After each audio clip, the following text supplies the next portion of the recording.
It's time for more Manifesting Original Rich Bitch Experiences. I'm your host, Ava Beilke. Welcome back to the More Pod. I hope you are doing well and enjoying fall so far. I know I have been. I've been referring back to the Fall Astrology podcast often. So hopefully you are using that as a resource for this season. I wanted to shift gears a little bit today. And I realized that, a lot of the topics here are very future oriented. And I think, by nature, that's sort of the type of person I am, whether it's planning a trip or setting a goal, working towards something, constantly improving. And I think that we forget that in order to make all of those things happen, we need to still be very grounded in the present. And I think one of the most critical elements to being, grounded in the present moment is really living in and taking care of our physical bodies. And I think about how having a healthy body and a strong body is so critical to everything else that we do. Whether you are going on a trip, you want to fly overseas, you want to travel, you have to be healthy for that. If you're an entrepreneur and you're running your business, like that day-to-day routine is so important. If you're somebody who's got really big goals and dreams for the future, you have to be able to, take care of your body in order to do literally anything else. It's so foundational. And one of the practices that has really grounded me and has helped me do everything that I do on the day-to-day is strength training. And I don't talk about it often, but I have been doing strength training, working out with my personal trainer for almost 5 years now. And it's part of my daily routine. And I feel like it's such a grounding, stabilizing pillar. And so I wanted to have a conversation today about building strength both inside and out as a really core component to everything else that we do on this journey of self-discovery. So to help me do that today, I am going to be joined by my personal trainer, Colton. And a bit about him. So Colton Haight is the general manager and senior exercise physiologist at Discover Strength in Maple Grove. He's been with Discover Strength for over 5 years and in the fitness industry for more than 7. He earned his bachelor's in sports and recreation management from the University of Minnesota-Crookston and his master's in kinesiology from the University of North Dakota. He has been my personal trainer for about 5 years and is the only person that can make me do squats before 9 o'clock in the morning. And so with that, Colton Haight, welcome to the More Pod. Thanks so much for having me. It's a pleasure to be here. I'm so happy you're here. And I know you've been like an OG supporter of the podcast. And so it feels really fun to have you here at this point. Are you excited? Super excited. I think I was maybe your first, if not one of the first subscribers that the More Pod had. So I'm super excited to be on. You sure were. And you've left me a 5-star review, which I greatly appreciate. Those are hard to come by. So yes, you've been around since the beginning. And so I'm super glad that you wanted to join me for a conversation today about building strength, both inside and out, and how we can be really continuing to make sure that we have strength, health in our bodies that allows us to do everything else we want to do in life. So I have some questions for you. Are you ready? I'm ready. Throw them at me. Okay, perfect. So I think we've been working together almost 5 years now, which feels insane. You are my personal trainer, but I know that you are also heavily researched, qualified, certified. You have such a wealth of experience and knowledge. And so I'm really excited to dig into some of the behind the scenes today in terms of all the things that you study in your world that could benefit the listeners. And so first of all, I'm just curious, you've been on this journey for quite a long time. What really piqued your personal interest in exercise physiology? Yeah, so I think for me, it started when I was in probably sixth grade, to be honest with you. It was my first like actual introduction to structured strength training.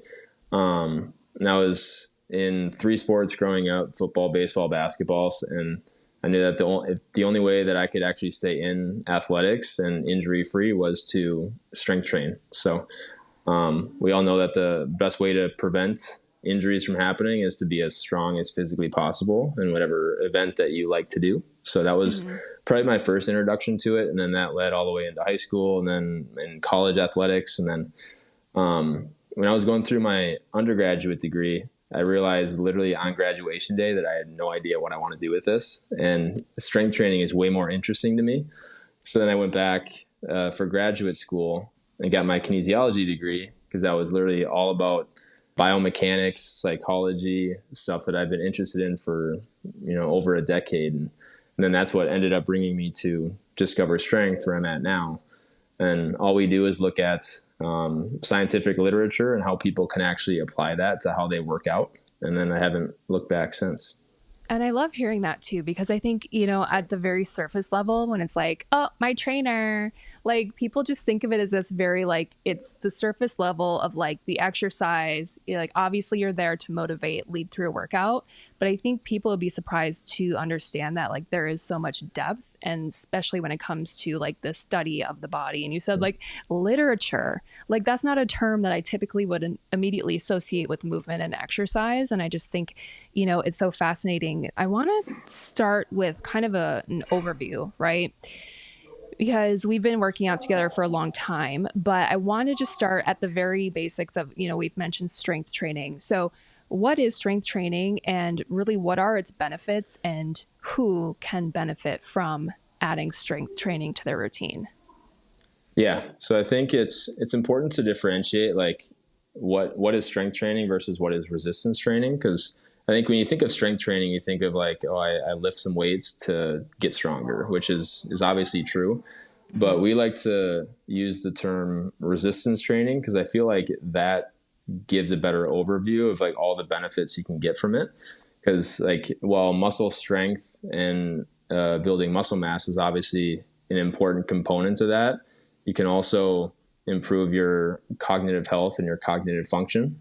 So it helps keep your mind sharp. You can improve your flexibility, improve your body composition. You can decrease the risk of, cardiovascular disease or other cardiometabolic diseases such as type 2 diabetes and stuff like that. So like it goes way deeper than just getting stronger. And I think it's important to differentiate the two, because strength training is great, but like we like to think of it as like it improves your entire well-being, not just how strong you can get. So right. Absolutely. And that's kind of part of that like 360 degree effect of, putting something like this into practice. I feel like, at least for me personally, I do notice, yes, like I am kind of growing my muscles when you make me do push-ups, but I also notice, the benefits of like better sleep. And, one of the other things is like, I find that when we do workouts, like oftentimes if I'm in a bad mental state, I'm weaker physically. I feel like there's this like mind body connection, and it's almost like it's strengthening my mind.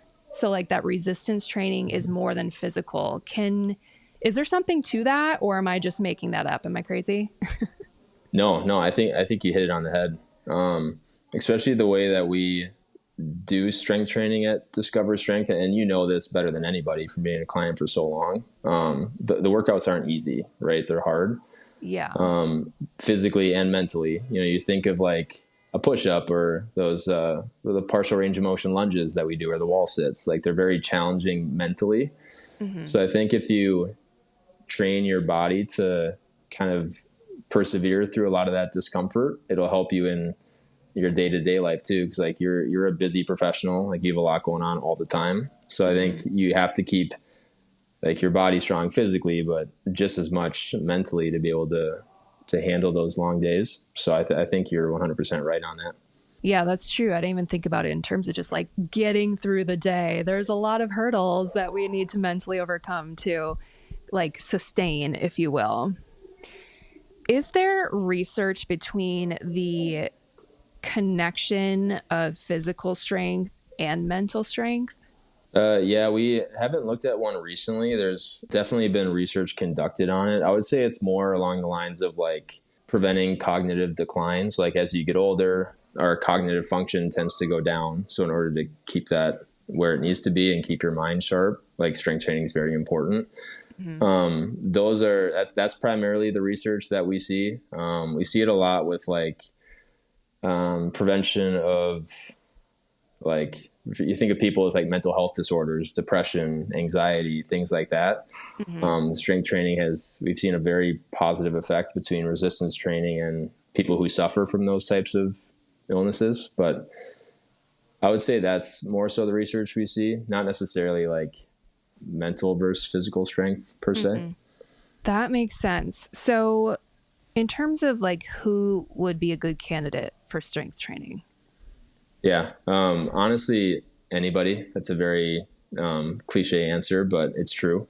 So like, I think of like just at our Maple Grove studio, we have somebody who's 7 years old right now. And I think our oldest client is maybe 88, I want to say. Okay. So to be honest, you're never too young, you're never too old, but it becomes increasingly more important as you get older, as well as, you can think of like in adolescence, someone who is 7 years old, there's a lot of misconceptions around the fitness industry, specifically around strength training, that if you strength train when you're too young, it's going to like stunt your growth, for example. And that is just the farthest thing from the truth. Someone who's younger should engage in strength training, especially to strengthen the muscles of the neck to prevent concussion risk, because they're involved in a lot of athletics and kids do dumb things sometimes. So you never know what'll happen there. Yeah. But we see a ton of people from, different demographics, and everybody can and should strength train. Yeah. You kind of touched on this, but I do want to debunk some of these like common myths. And I'll share a couple of the ones that I carried before I started strength training. Number one, before I started working out like with weights, I was very much a yoga girly. Like I did probably 10 years of yoga very consistently. And like that was just my thing. I loved it. Eventually, I kind of got burnt out on it and I wanted to try something new. But before actually strength training, I was like, I just don't see myself as like a really intense person. Like that was kind of one of my perceptions, was like people who strength train are like really like intense, like gym, like beef heads, like that's one. Another one I was worried about was like, well, if I'm going to, lift these heavy weights, like, am I going to look bulky? And that is something I feel like I hear from a lot of women where, they want to lean towards maybe cardio or just the yoga, which I love yoga, don't get me wrong. But, like in fear of like looking bulky, like, can you help me debunk some of these myths around strength and resistance training? Yeah, absolutely. I think that's the biggest one we hear all the time is the looking bulky from lifting weights. And if you run and do a lot of cardio, you're going to stay more toned, for lack of a better word. And I think a lot of that is just portrayed in social media. It's an industry that's really driven by that. It's like you can go on, Facebook or Twitter or any social media platform and you see these people doing these crazy workouts and they look a certain way. So you think like, oh, I don't want to do that because that person is huge and I don't want to look anything like them. Right. Right. And I think that's probably where a lot of those myths come from.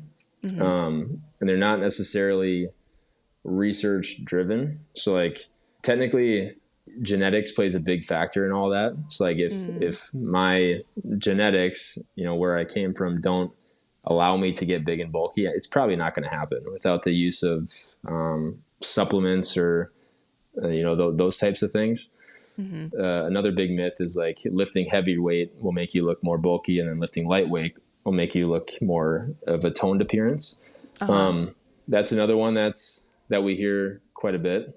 And whether or not you lift a heavy weight and do less reps or a lighter weight and do more reps, as long as, you know, the effort that you're putting into whatever exercise you're doing is high, the results are going to be the exact same. So you can do 20 reps on 20 push-ups, for example, since you're used to those, or you can do 4 reps on push-ups as long as you work really hard. You know, you're not going to look bulky or toned one way or the other. So genetics will be the biggest thing to determine how big somebody can actually get, not the weight or the type of exercise that you do. Right. And so if we're talking about 20 reps or 2 reps, let me just speak from experience and say you should choose the 2. 2 sounds a heck of a lot better. Absolutely. It sounds a lot better. 2 reps with heavier weights sounds a lot better, and it is better. Okay, that's helpful. And I am glad that you helped clear that up, because I do think, and that's interesting because I never really explored like where my perceptions came from. But to your point, I'm sure a lot of it has been driven by social media or traditional media, where you kind of have these like stereotypes of like who goes to the gym almost, you know, like what they look like and what they're wearing and how they act. It's so fascinating how those stereotypes come out. But happy to be a stereotype breaker, if you will, because I quite enjoy the strength training. And I do find that you mentioned earlier, like, you know, being busy, it's actually a quite efficient way to work out. Another one of those like misconceptions that I had in the beginning was like, in order to be strong and maintain your strength, you have to work out like 7 days a week. Where are you at on that? Yeah, good question. So at Discover Strength, it's twice a week training studio, or once a week. You can see results either way. But the most important thing to think about, whether you're doing, you know, cardiovascular exercise, running on a treadmill, riding a bike, or strength training, it's about the intensity of the effort that you put in. So like our workouts are pretty challenging, which you know for experience, but we're never going to push you harder than you want to be pushed. We're just going to try to push you like 10% harder than you want to be pushed.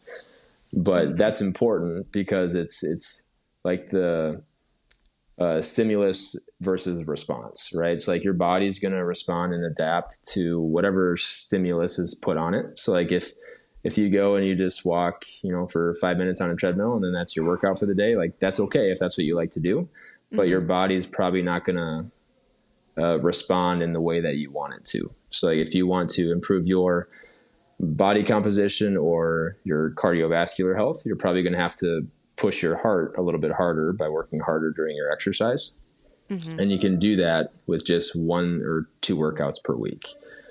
I think it's impossible to work out 7 days per week and actually work out hard, because it's just not possible. Like you find like after a 30-minute workout when you and I train together, it's like that 30 minutes hit and you probably don't want to stay for a 31st minute. So no, I don't.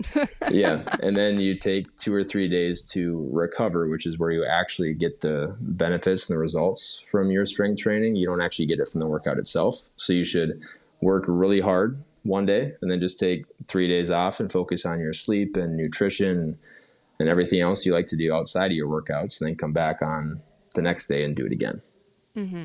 So, and I think that piece is super important, and I'm glad you brought it up, because there is like the recovery of it all, right? So it's one thing to be working out, but it's like if you are someone who's like trying to do this every single day, your body's not going to be able to recover or even reap the benefits of the workout. So I think that's helpful in terms of like some kind of barriers to entry, if you will. I do want to ask you the classic question: strength training versus cardio training, because I feel like there's a huge community of people, call them runners, right? Where it's like all they do is cardio. And then there's also people who, like myself, I'm like, you know what? I have asthma. Like running has never been my thing. I've never tried. I don't honestly want to try, but I feel like, the strength training still does help my cardiovascular health. What is the ultimate, like, strength training versus cardio? Do we need both? Is one better than the other? Like, what's the deal with that? Yeah, so this is a very boring response to that, but it depends on what your goals are. So I think Okay. of like if I train somebody who has goals around body composition, Yeah. I know that cardio is actually not the best way to improve your body composition. Strength training is because of the increase in resting metabolic rates. That's just how many calories that your body burns at rest. You get a greater response from that, from like a single bout of resistance training compared to like traditional cardio. So I think of like if I burn 2,000 calories a day and I go for an hour long run, the amount of calories that I burn at rest after that run is actually going to be less than if I hadn't had run at all. Whereas like if I strength train, I'm actually going to burn like 2,400 calories for the next about 3 days because my body is trying to recover from that strength training workout that I just did. So you're actually going to burn more calories, which improves body composition by increasing the amount of muscle mass you have on your body, which means less calories are going to be stored as fat.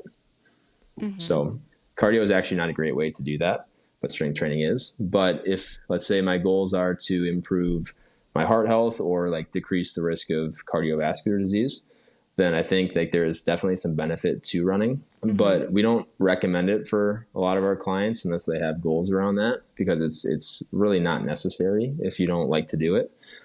But if they enjoy it, it helps with their, mental well-being, then we like, by all means, like you should continue to run because you enjoy that. Got it.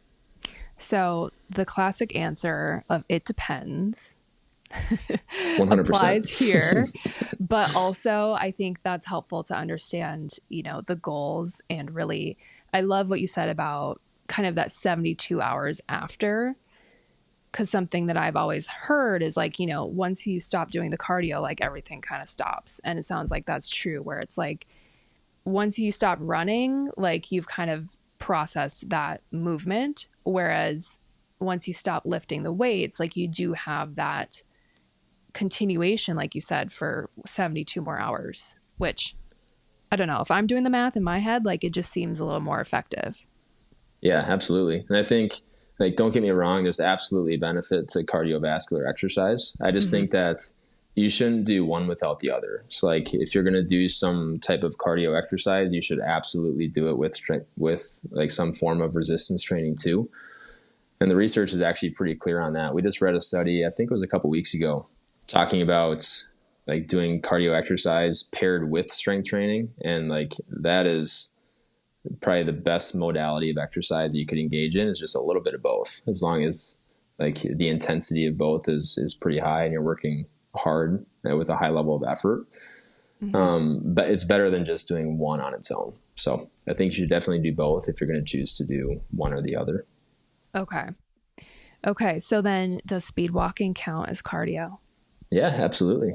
Yeah. Okay. I mean, the heart rate won't get up quite as high as like a steady state run, but at the end of the day, like anything you can be consistent with, like consistency is the key to any type of exercise routine. That's fair. All right. Well, I'm checking off that box too then.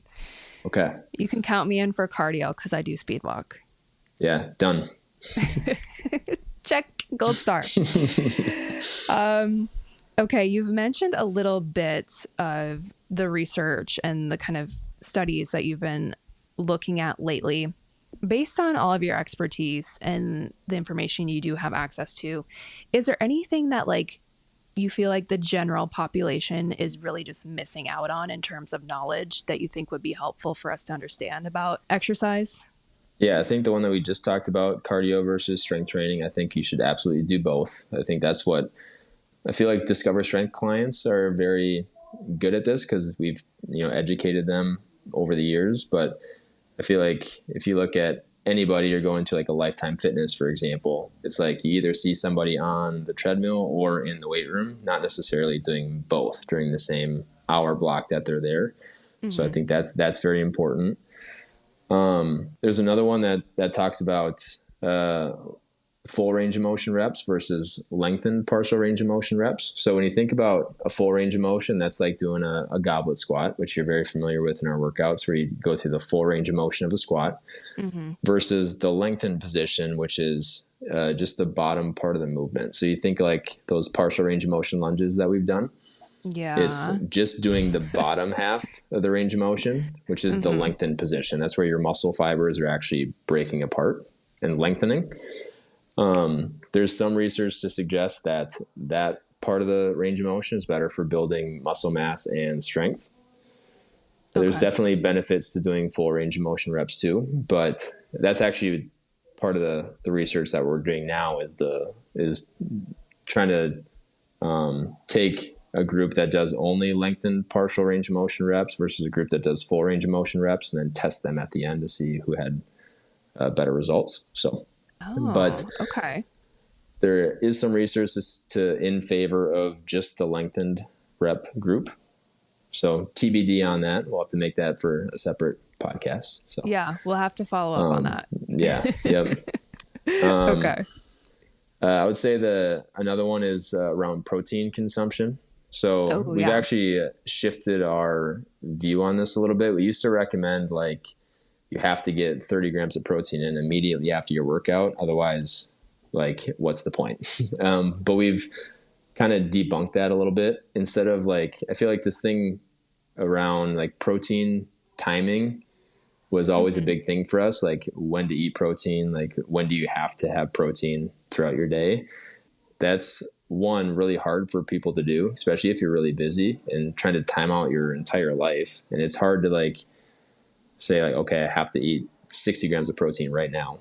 That's just unrealistic. And some of the research that we've seen talks about that it's less about when you have your protein and more about like total protein consumption. So if like I go about my day, I should try to get like 0.7 grams of protein to 1 full gram of protein per pound of body weight. So if I weigh 190 pounds, then I should try to get 190 grams of protein in every day.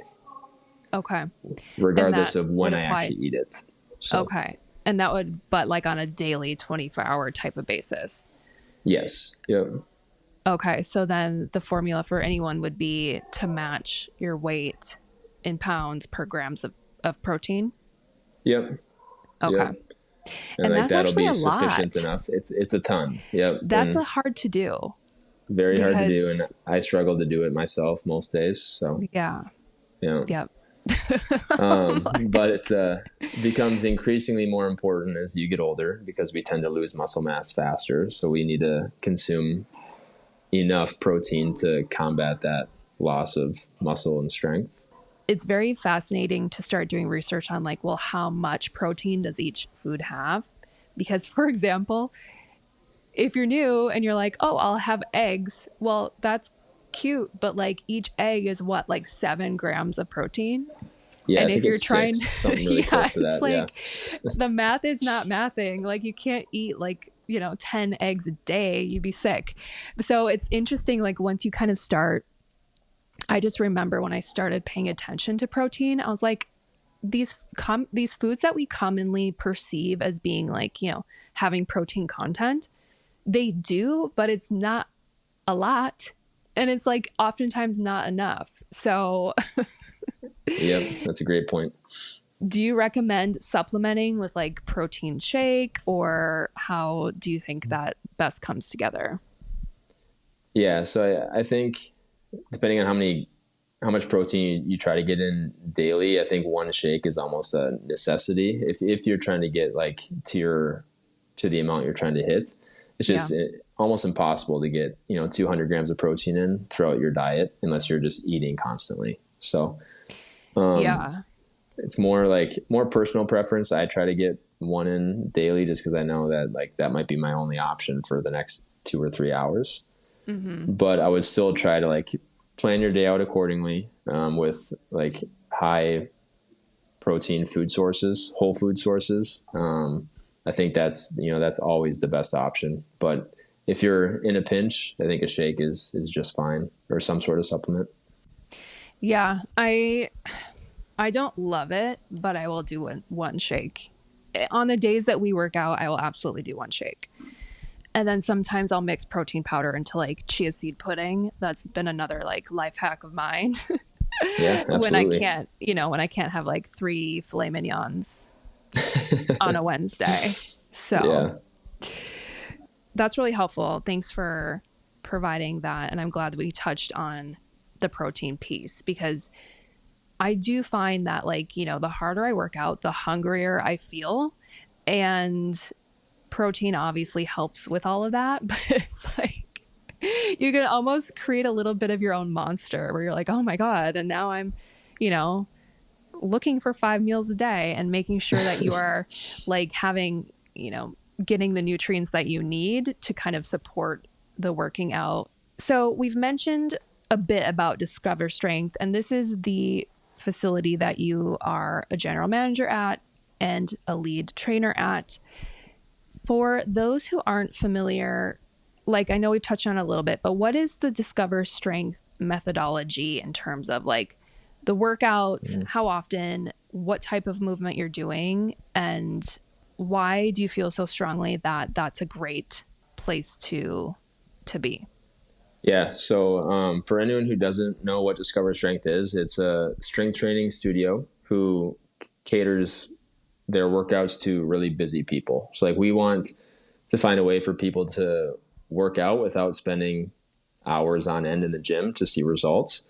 Mm-hmm. And we found that you can do that with 1 or 2, really hard strength training sessions per week. And it's always going to be supervised by an exercise physiologist. I think that's what differentiates us from, and the supervision is the key to any workout. And the research is clear on that too. The more supervised your workouts are, the better results you're going to get, both from like whatever your goals are standpoint, or from like a safety perspective too. You're going to stay a lot more safe during your exercise if someone is directly watching you the entire time. And I'm really passionate about that because, like, as staff at Discover Strength, we don't train by ourselves either. We always have a different exercise physiologist train us through every single workout that we do, because it's something that we believe in and the research supports it. So like, well, why would we, put our clients through these workouts without going through it ourselves, and also getting supervised during every exercise that we do. Absolutely.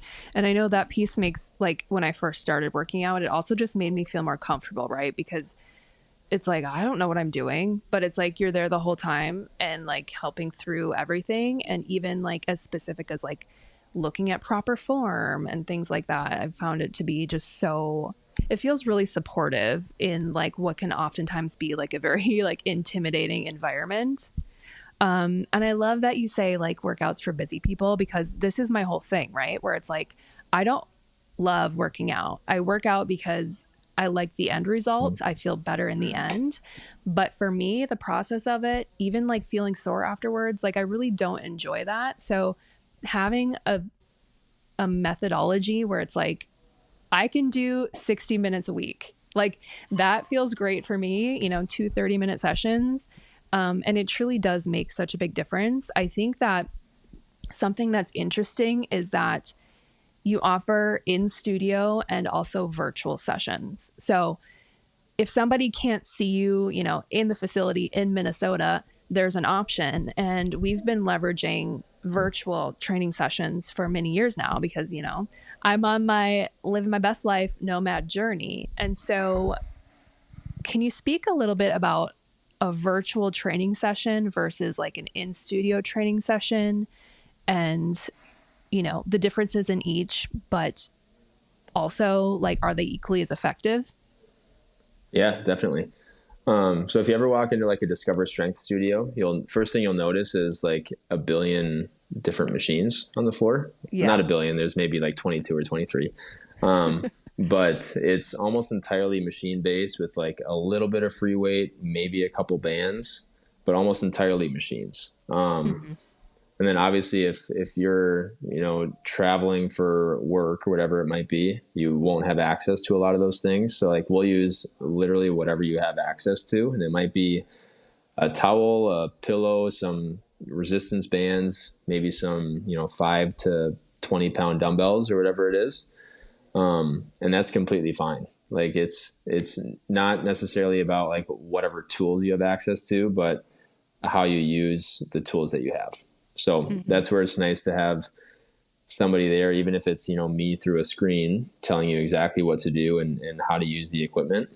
Because you literally don't have to think about it at all. Like we've, done these for, 5 years now, and you're pretty good about doing it on your own now, but it's all about, how hard you work during each individual session, not about the equipment that you have. And I think there's still some benefit to doing machines over free weights. But all in all, like you can see the same result regardless of the equipment that you have access to. And these virtual sessions, they were born out of the pandemic times, right? Because before 2020, you were just offering in studio. Is that right? Yep, exactly. Yeah. So like COVID hit, and literally the next day we're like, we're a virtual training company. We have to pivot and we have to do this now. Yeah. And then it's been a great offering for us. We have a ton of clients that'll, go out of town for work or go to the cabin over the summer, and they still want to get their workouts in. So yeah, it's a way where we can still serve as many people as we possibly can. Yeah. And I'm a big fan of this, obviously, because, well, honestly, I haven't been into the studio in probably 3 years. But here's my take on it, right? You save time because you don't have to commute to and from the gym. That is a huge one.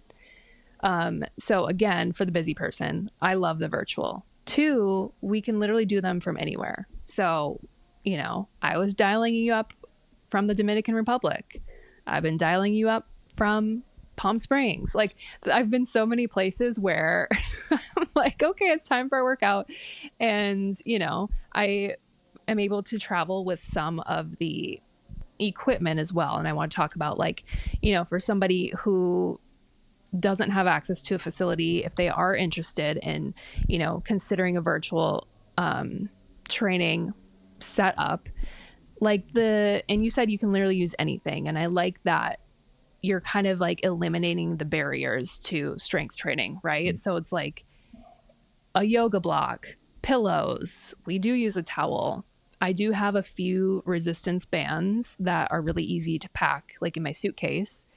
And then 2 sets of dumbbells. Like it's really not much, but it seems like just enough. So, if somebody was like wanting to even build out a little bit of their own like equipment stack, what would you say are the bare necessities for at home or like on the go equipment for strength training? Yeah, I think you nailed it. Towels, pillows, bands, light dumbbells. Like even if you only have 5-pound dumbbells and that's literally it, like the methodology that we use is like we can make those 5 dumbbells very effective. So yeah. I think at a bare minimum, like that would be awesome. And honestly, I've trained so many people who they literally can't fit anything else into their backpack when they go on a plane or wherever. And all they have is a towel and their body weight. And like, we can still get an awesome workout in doing that. Yeah. We just have to improvise a little bit more, but like, that's completely fine. So I think you said it really well when you said like, we just need to eliminate some of those barriers of what prevent people from actually strength training in the first place. And a lot of that is like, oh, I don't have any equipment. I can't really do anything at all, when that's not the case. So we don't want that to be a reason that somebody doesn't engage in strength training. So we made up an entire, exercise menu of using, body weight all the way up to really heavy dumbbells to machines someone might have access to in their house. So like you can literally have anything, but at a bare minimum, bands, light dumbbells, a towel will work great. So yeah. Essentially, in other words, this is the perfect on the road at a hotel workout because everyone has a towel, right? And then Yep. if the hotel has a gym, then you've got dumbbells. Poof, solved.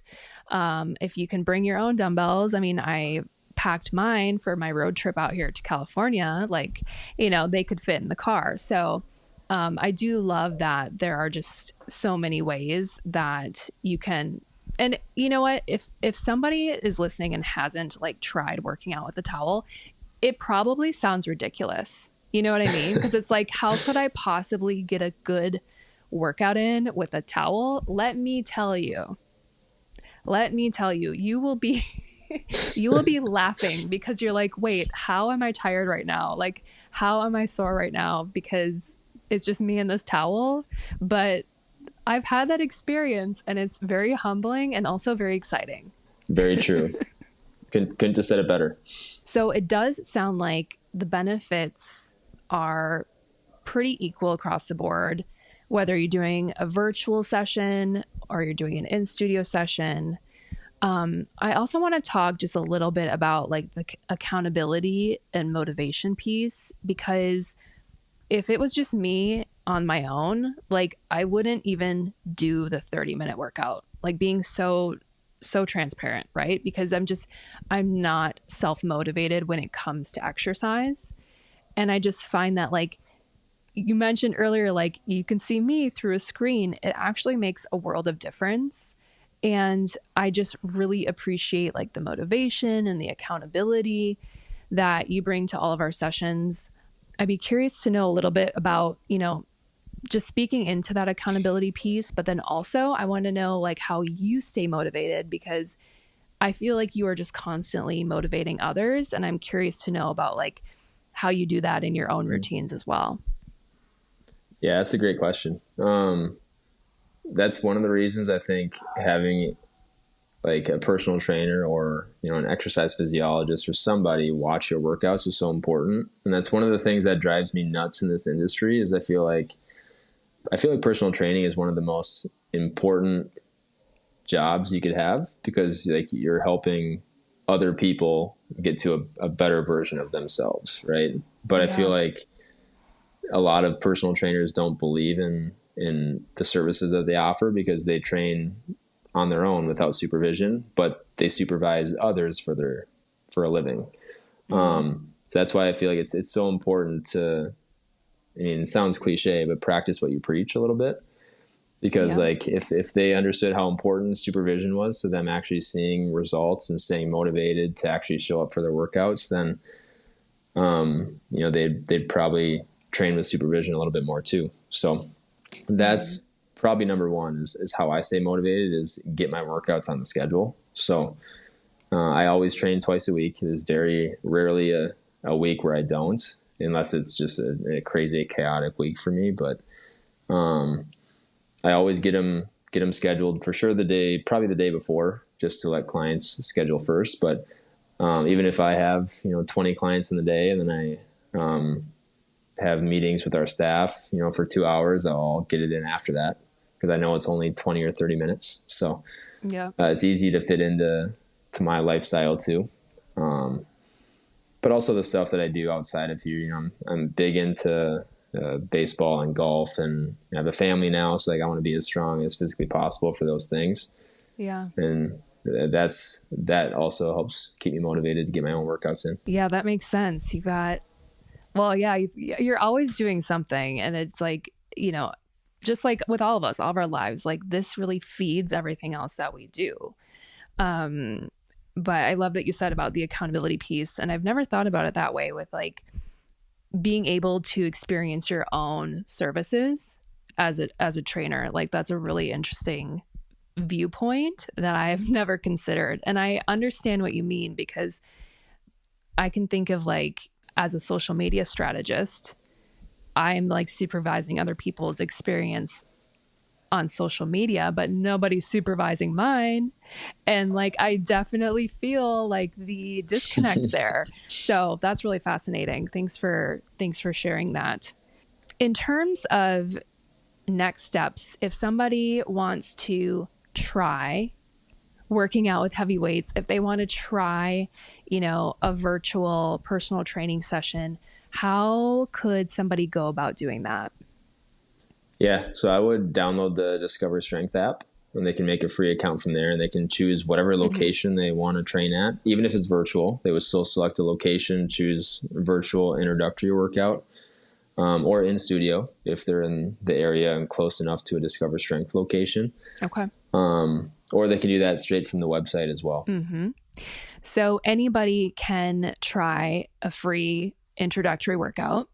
You don't have to be near a studio. You can do it virtually, and they can choose you as their exercise physiologist, right?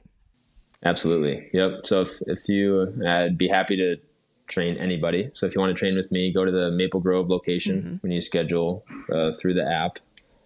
Select either virtual or in studio introductory workout, and then look for my name. Otherwise, you can email me anytime at colton@discoverstrength.com. And I'd be happy to help schedule that way too. Awesome. We'll drop all of that information in the show notes.